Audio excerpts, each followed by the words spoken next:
Hi everyone! So today you're here at Pink Rose Vlog. So let's talk about how I increased my salary to $10,000 within a year. So I sent an online application to multiple institutions.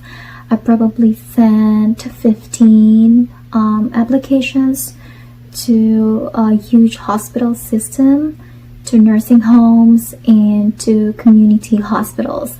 And then I got an email that says I am not a fit to the job or to the role that they offered. Again, I just want to let you know that I am a foreign graduate nurse. I graduated 2008 and I got my NCLEX in the US 2015, and I started sending in applications as soon as I got my license. So I really don't know what my category is because I am not a new graduate, and also I did not get any refresher course. So I am thinking that's probably the reason why they did not hire me right away. And I finally got my first job at the nursing home. I worked there for 11 months, and while working at the nursing home, I am still sending an application to a hospital. So I work at a medical surgical telemetry floor, and we usually take care of patients who have surgeries like knee replacements, hip replacements, back surgeries, cervical surgeries, abdominal surgeries, and also we do have plastic surgeries like liposuction or facelift. I worked there for 2.5 years, and while working, we do accrued a paid time off or PTO. Under Ohio law, accrued vacation is considered an earned benefit that the employee has a legal entitlement to. So while working in that hospital for 2.5 years, I accrued a total of 200 hours PTO. I usually just use 36 hours PTO for 1 week vacation, and that's it. And I am glad that I kept all my PTO and got the money. So to do the math, if you are making $28 per hour, you just have to multiply that to 200 hours, and that is your PTO money. And you can actually get the money with your final paycheck. So you can actually get that PTO money when you resign, when they fire you, or when you just change your status. So I did not resign from my previous job. I actually just changed my status from a full-time to a PRN, or what we call as needed. So I just work 2 shifts in a 6-week schedule.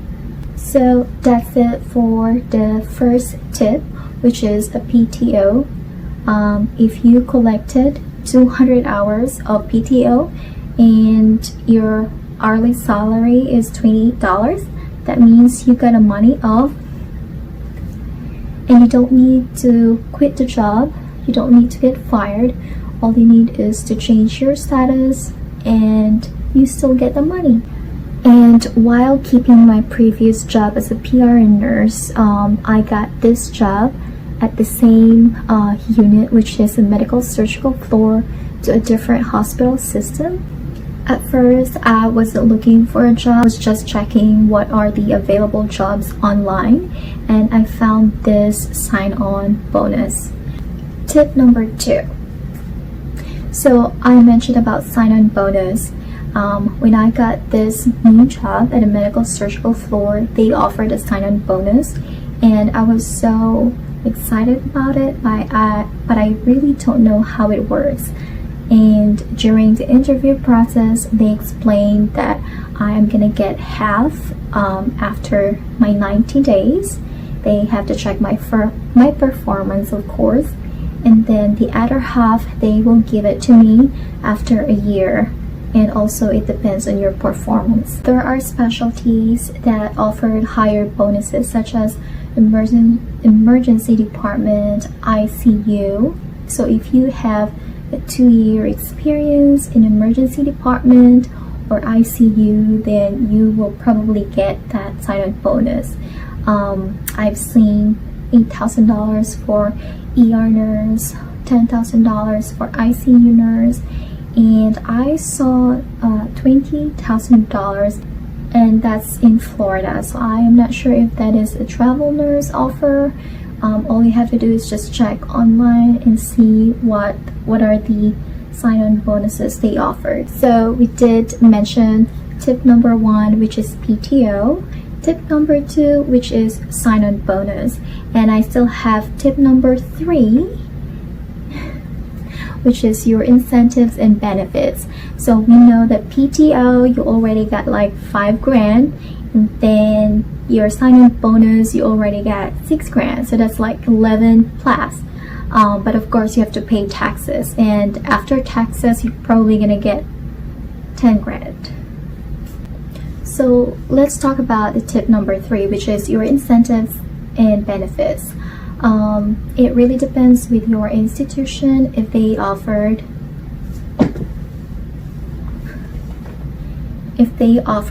benefits or incentives. In my institution, they offered a CSI, or what we call a critical staffing incentive. I never heard about it during the interview process. I just heard about them when I'm already working. But what's in the CSI, or the critical staffing incentive? If the institution needs staff, then they offer this contract called CSI. It is to work additional shifts. So we usually work 3 12s in a week. That means working 12 hours 3 times a week. So with the CSI contract, you have to work 4 additional shifts on your work schedule. So for example, your work schedule is 6 weeks or probably 8 weeks, then you have to put 4 additional shifts in there.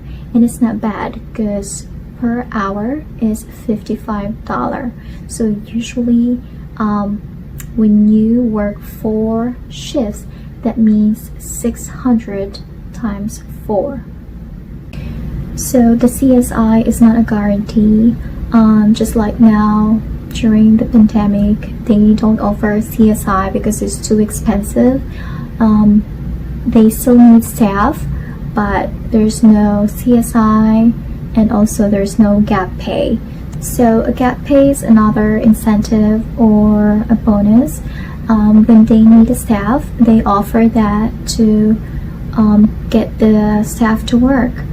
It is usually a time and a half, which means if you are working $30 per hour, they're going to give you an additional $15. So you will be making $45 per hour on that gap pay shift.